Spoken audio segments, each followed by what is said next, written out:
నిజామాబాద్ జిల్లా బోధన్ పట్టణంలోని స్థానిక అప్నా ఫంక్షన్ హాల్లో బీఆర్ఎస్ పార్టీ పట్టణ అధ్యక్షుడు రవీందర్ యాదవ్ ఆధ్వర్యంలో భారీ సన్నాహక సమావేశం నిర్వహించారు. ఈ కార్యక్రమానికి ముఖ్య అతిథిగా మాజీ ఎమ్మెల్యే మహమ్మద్ షకీల్ అమీర్ హాజరయ్యారు. ఈ సందర్భంగా మాజీ ఎమ్మెల్యే షకీల్ అమీర్ మాట్లాడుతూ కాంగ్రెస్ ఎమ్మెల్యే సుదర్శన్ రెడ్డిపై తీవ్ర స్థాయిలో విరుచుకుపడ్డారు. తన కొడుకు మీద కక్ష సాధింపుతో తప్పుడు కేసులు బనాయిస్తున్నారని ఆరోపించారు. అదేవిధంగా రైస్ మిల్కు సంబంధించిన 7 కోట్ల బకాయి చెల్లించాలంటూ వచ్చిన నోటీసులను కూడా రాజకీయ కుట్రలో భాగమేనని షకీల్ విమర్శించారు. బీఆర్ఎస్ కార్యకర్తలు నాయకులపై తప్పుడు కేసులు పెట్టొద్దని సిపికి విన్నవించినట్టు తెలిపారు. ఆరోగ్య సమస్యల కారణంగా కొంతకాలంగా పార్టీ కార్యక్రమాలకు దూరం అయ్యానని, ప్రస్తుతం కార్యకర్తల మద్దతుతో మళ్లీ బలంగా కొనసాగుతున్నానని షకీల్ వెల్లడించారు. ఈ కార్యక్రమంలో నియోజకవర్గ బీఆర్ఎస్ ప్రముఖ ప్రతినిధులు, నాయకులు, కార్యకర్తలు భారీగా పాల్గొన్నారు.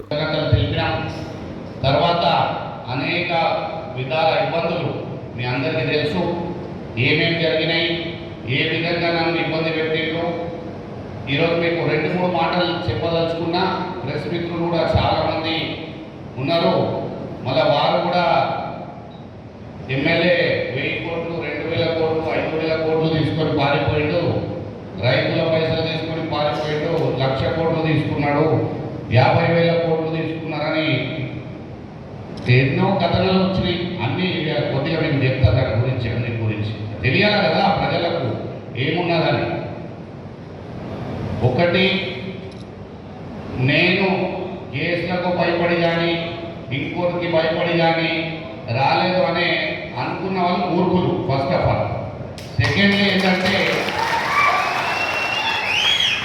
నా ఒక ఆరోగ్య పరిస్థితి, నాకు నడుము సర్జరీ జరిగింది గతంలో. తర్వాత సెకండ్ సర్జరీ కూడా దుబాయ్లో నేను చేయించుకోవడం జరిగింది. దాని ద్వారా దాదాపు 7 నెలల పాటు అనేక ఇబ్బందులు ఉండేవి. ఈ అన్నీ కూడా వాస్తవాలు మీ ముందు రావాలని నేను చెప్తా ఉన్నా. ముందుగా కోట్లలో కేసులు ఉన్నాయి. నేను దాని గురించి ఎక్కువగా చెప్పదలుచుకోలేను. కానీ ఒకటే మాట అంటా ఉన్నాను ఇక్కడ స్థానిక ఎమ్మెల్యే గారికి, ఏదైతే మీరు నా కొడుకు మీద ఏదైతే తప్పుడు కేసులు పెట్టించారో, ఏదైనా రాజకీయ కక్ష ఉంటే మనం చూసుకోవాలి. నేను రెడీ ఉన్నా, మీరు ఎక్కడ రమ్మంటే నేను అక్కడ వస్తాను. చూసుకున్నాం, no problem, hand to hand ఏమైనా ఉండదు. కానీ ఈ పిల్లల మీద, చిన్న పిల్లల భవిష్యత్తు పాడు చేయాలా, వాళ్ళ మీద కక్ష చూపించి మా ఇంట్లో ఆడబిడ్డలు ఉన్నది చూడకుండా మా ఇంట్లో 300 మంది పోలీసు వాళ్ళని పంపించింది. 300 మంది పోలీసు వాళ్ళు ఈడ వ్యాన్లలో, ఇంట్లో చిన్న పిల్లలు ఉన్నారు, నా బిడ్డలు ఉన్నారు, ఆడబిడ్డలు చూడకుండా ఇంట్లో 300 పోలీసు వాళ్ళు ఒక్కటేసారి ప్రతిరోజు ఎట్లా ఇబ్బందులు పెట్టిందంటే ఊహించలేని విధంగా.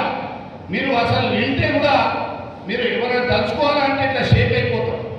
ఆ విధంగా ఒక టెర్రరిస్ట్ని కూడా చూడం. ఆ విధంగా నన్ను మళ్ళీ హింసించడం జరిగింది. నా పిల్లలకు, నా ఫ్యామిలీకి కేసులు పెట్టడం జరిగింది. ఈరోజు ఒక వాళ్ళ ఫాదర్ ప్రజా సేవలో ఉన్నాడు, దానికి శిక్ష నా కొడుకు అనుభవిస్తూ ఉన్నాడు, నా ఫ్యామిలీ అనుభవిస్తూ ఉన్నారు. ఇది ఎక్కడ న్యాయం? మీరు అందరు చెప్పాలని నేను అడుగుతా ఉన్నా. ఇది న్యాయమా? ఈ కక్ష సాధింపు కొరకు మీరు చిన్న పిల్లల భవిష్యత్తుని మళ్ళీ కథం చేయాలని చూస్తున్నారా? లేది చూడకుండా ఇంట్లో ఇన్ని విధాలుగా.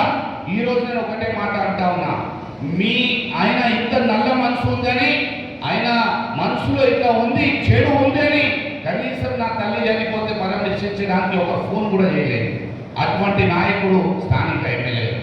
ఆయన పేరు తీసుకోవాలంటే కూడా అంటున్నా. నేను వారి యొక్క తల్లిదండ్రులు చనిపోతే నేను పోయిన వాళ్ళకి నిధి రాయలసీమలో బ్రతుకుతలే. మనం ఇటువంటి రాజకీయాలు ఫ్యూచర్కి కరెక్ట్ కాదు.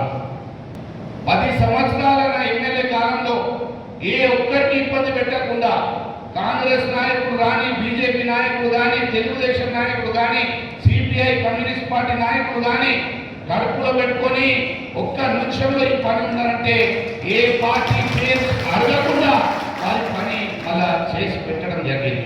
ఏ పని అడిగినా కూడా వారికి చేయడం జరిగింది.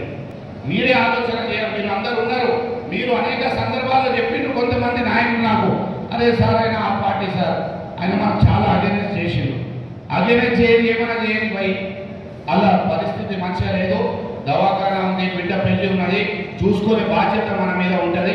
అట్లా మనం ఎప్పుడు కూడా అనుకోవద్దు అని మరీ చెప్పి మళ్ళా నేను వాళ్ళకు చెట్లు కానీ సహాయం కానీ అన్ని విధాలుగా చేయడం జరిగింది. అలాగే రైస్ మిల్ల గురించి మాట్లాడుతూ ఉన్నాం. రైస్ మిల్ల గురించి అనేక విధాలుగా కొంతమంది మూర్ఖులకు నేను చెప్తా ఉన్నాను. మీడియా కథనాలు ఏదో చిల్లర ఛానళ్ళు ఇష్టం వచ్చినట్టు వాళ్ళు ఇష్టం వచ్చి మనం కొద్దిగా అవగాహన తెచ్చుకోవాలి. వాట్ ఈజ్ వాట్ అండ్ ఏది మనం ఏం రాస్తున్నాం, మన ఏంటి వాస్తవాలు ఏంటి అనేది మీరు కనుక్కోవాలి దయచేసి. మా బోధన్ నియోజకవర్గ రైతులకు నేను ఒక మాట చెప్తా మీకు. నా రైస్ మిల్లో ఒక్క గింజ కట్ చేయకుండా 100% వాళ్ళ ధాన్యం నేను తీసుకున్నా. ఎక్కడైనా బోధన్ రైతులకు అడిగింది మొత్తం నియోజకవర్గంలో ఎమ్మెల్యే సార్ రైస్ మిల్కి ధాన్యం పంపాలంటే ఇమీడియట్ ముందే పంపించేస్తాం.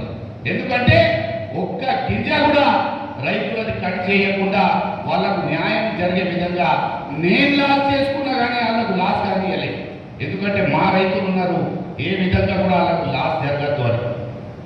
మేము కక్షపూరిత రాజకీయాలు చెయ్యలే, అవసరం లేదు మాకు. మేము మీ అందరినీ నేను అడుగుతా ఉన్నా, ఈ 10 సంవత్సరాల పాలన ఎట్లా ఉండే, ఈ సంవత్సరాలు ఏం జరుగుతున్నది మీరే చెప్పాలి.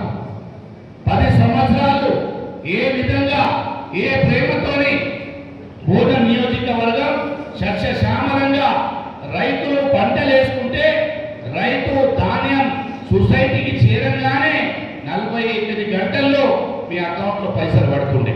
ఇప్పుడు వస్తున్నాయి ఆ పైసలు మీకు. ఇప్పుడు ఈ పరిస్థితి ఏమున్నది? ఈరోజు ఇక్కడ ఎమ్మెల్యే గారికి అడుగుతా ఉన్నా, మీకు ప్రజలు గెలిపించిన తర్వాత మీ బాధ్యత ఏంటి? వారి యొక్క కష్ట సుఖాలు చూసుకునే బాధ్యత మీ మీద ఉంటుంది. ఇక్కడ ఉన్న సర్పంచ్ల పరిస్థితి ఘోరమైన పరిస్థితి. ₹1 బిల్స్ వస్తలేవు, కళ్యాణ లక్ష్మి లేదు, షాదీ ముబారక్ లేదు, తులం బంగారం లేదు, ఎక్కడ కూడా ఎలాంటి ఈరోజు ఉపయోగం ప్రభుత్వంతో ₹1 ఉపయోగం లేదు. ఆయన వస్తే ఎవరైనా మాట్లాడారు, ఆయన మాట్లాడాలంటే ఎవరితోనైనా సాధ్యం కాదు. ఒకటి ఆయనకు ఎవరి పేరు తెలియదు, ఏం అవుతున్నది తెలియదు, ఏం తెలియదు. ఆయన ఇప్పుడు ఏం చేస్తున్నాడు? 10 సంవత్సరాలు నన్ను ఓడగొట్టిండు కదా బయట, మీ సంగతి చూస్తా అనే ఆలోచనతో ఆయన ముందుకు పోతా ఉన్నాడు బోధనలో. నేను రిక్వెస్ట్ చేస్తా ఉన్నా, మీకు 5 ఇయర్స్ ఎమ్మెల్యేగా గెలిపించిండు ప్రజలు. దయచేసి మీరు ప్రజలు ఏ కష్టాల్లో ఉన్నారు, వారి యొక్క పనులు ఏమున్నాయి, ఆడపిల్లలు దవాఖానకు డెలివరీ కోసం పోతే మనకు ఇదే పని అడుగుతున్నారు అంటే ఎంత తప్పు.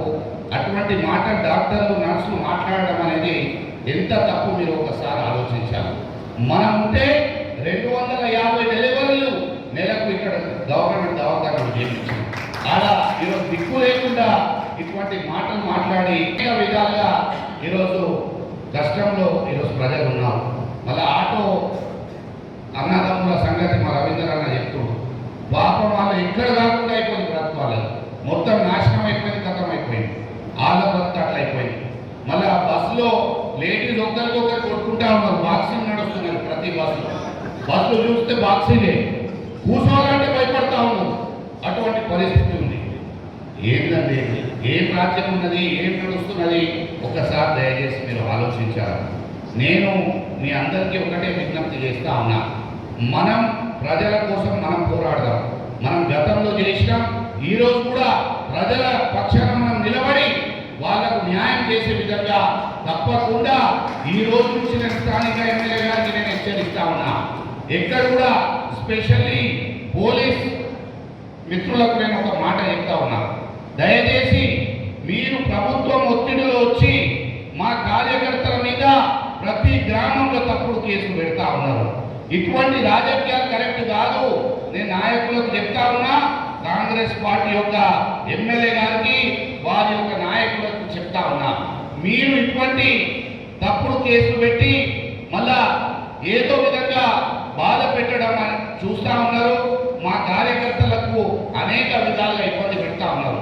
ఈ పద్ధతి కరెక్ట్ కాదు అని మీకు నేను చెప్తా ఉన్నా. మీకు ఇంకోసారి నేను అంటా ఉన్నా, అభివృద్ధి గురించి ఆలోచించండి. మీరు కేసులు పెడితే ఏమయ్యేది కాదు. 1 రోజు 2 రోజులు పోయి వస్తాడు, మళ్ళా సైనికులు